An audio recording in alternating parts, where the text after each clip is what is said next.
And welcome everybody to another edition of the GSMC Baseball Podcast brought to you by the GSMC Sports Network. I am your host, Kenneth Grunfelder, and as always, it's great to have you guys on this Friday morning. And of course, as always, to start off the show, to tip or donate to the show, go to streamelements.com/GSMC Sports Network/tip. Again, to get your comments recognized, we greatly appreciate that. And then also for bonus coverage materials that you cannot see on this broadcast, go to patreon.com and type up GSMC Sports Network, and that's where you can find all the exclusive content when you sign up. So with that, we got a lot to talk about on this Friday. Big games coming up this weekend, so that's the main topic of the show, and that'll be at the end of the show. But we will go through, to start off the show as we normally do, the latest news and headlines around the league. We'll get into the American League playoff picture in the next segment, and in the third part of the show, we will go through the National League playoff picture, and then in the final part of the show, we will talk about the upcoming series for this weekend and the playoff implications with that. So another week down. This week went very fast, and this was officially the first full week of shows for me, and yeah, like I said, it went really fast. Last night, I got to go out with some friends. We got to watch the football game last night. Giant fans obviously were not happy with the performance with them going up against the 49ers, which you knew was going to be tough, and none of us were very confident going into the game. But, it was nice to get out, watch some football, because I've been very busy as of late, with the show and other things going on in my life. So, but that was nice to do, even though the game wasn't the best for Giant fans. And if you could see part of it, the comforter on my bed is the Giants. So we got to I do have a Yankee comforter as well. So not great to be a fan of those teams at the moment. But actually, so we'll transition a little bit. We'll transition into the Yankees. So Garrett Cole had a very nice start last night, and that could have basically cemented him as the Cy Young. Last night pitched very well against the Blue Jays, and that was a big loss for the Blue Jays because they are obviously one of the wild card teams at the moment. And I did talk about the fact that this the Blue Jays are going up against Garrett Cole, so it's gonna be tough. But the way the Yankees offense has been over the last couple weeks, especially now with Dominguez being out, because Dominguez did provide a spark for them, but now with with him being out, they've been back to how they were for the majority of the season. But Garrett Cole went out there and pitched very well. Went 8 innings, 2 hits, 1 earned run, 9 strikeouts, and his ERA went down to 2.75. So it looks like he is definitely going to get the Cy Young. Jake Bauer started off the game with a 3-run home run, and then the Yankees tacked on a couple of runs in the 6th and the 7th inning, and then the Blue Jays scored their 3 runs in the 8th and the 9th inning. So, yeah, the Yankees get themselves back over 500. The Blue Jays, it's not something you want at this point in the year, but a great start for Garrett Cole, and I think especially going 8 innings. And I'll be honest again, really didn't watch the game because I was busy, but it was on where we were at last night along with the football game. But we get into this place, and literally every TV has the football game on, and there was like maybe 1 or 2 TVs, one of the smaller TVs that had the Yankee game on. But obviously we were paying more attention to the football game because with the Yankees, they just they've been out of it for so long. I mean, they're still mathematically in it right now, but it was on a little TV, and they did end up getting the win. And Garrett Cole pitched very well, 8 innings. So I think that definitely cemented him as the American League Cy Young. With the National League Cy Young, it's a little bit different, but I think, like I talked about the other day, as of right now, Blake Snell is the favorite. But as I always say, we'll just have to wait and see. So last night also, Ronald Acuna hit another milestone. So he So again, I mean, he's been having an incredible season. So he scored his 140th run of the season. So that's another milestone there. And the headline is 150 next. So I think I talked about the MVP race, and I gave a lot of the other players recognition. Matt Olson actually hit his 53rd home run last night. I was curious to see. I was hoping he could get up to 60, but it's. I mean, he's really gonna have to go on a tear this last week if he's gonna. I mean, there's still a chance, but it's at this point it's kind of a slim chance. But Ronald Acuna is just having an incredible season, and 140 runs scored, 68 stolen bases, 335 batting average. I mean, and he's gonna get 40 home runs. He's gonna hit one more home run at least. Well, he's gonna hit a couple of them. He should, but I think at this point, it's gonna be him that's gonna win MVP. And I honestly think that if it wasn't for Ronald Acuna, I mean, I think Matt Olson. You got to give Matt Olson maybe the MVP. I know you got Mookie Betts, obviously, but I mean, Matt Olson's just been incredible for the Braves, and I keep saying it. After them letting go of Freddie Freeman, bringing him in was like the next best thing, and a lot of teams missed out on that. Because I talk about how I wish my team went out and got him. This is what the Braves do. They are a very well-run organization, and they got a lot of great players on that team, and that's why they're the favorite. That's why they got the best record in baseball, and that's why right now they're the favorites to win it all. So, because they got a lot of great players on that team.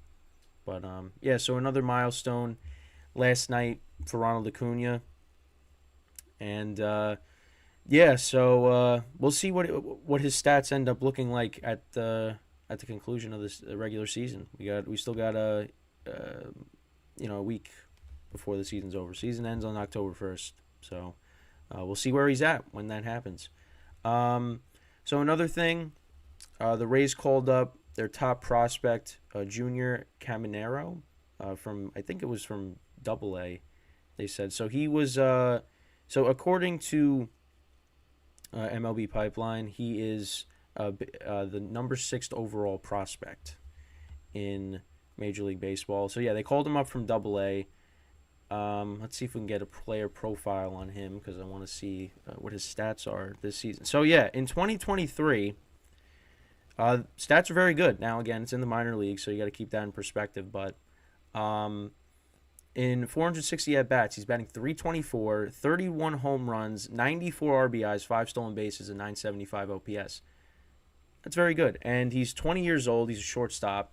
So that's big because of things that have happened over the course of the last month or so with regarding the Rays, with the Wander Franco situation. This is we'll see what happens now. But he's had a great season, and in his career in the minor leagues, 845 at bats, 316 batting average, 51 home runs, 178 RBIs, 19 stolen bases, 938 OPS. So that's big news right there, and I'm assuming that he will be in the lineup tonight when the Rays play. They play the Blue Jays, and I'll preview. Yeah, they are playing the Blue Jays, so that's big. So we'll see. We'll see how he performs.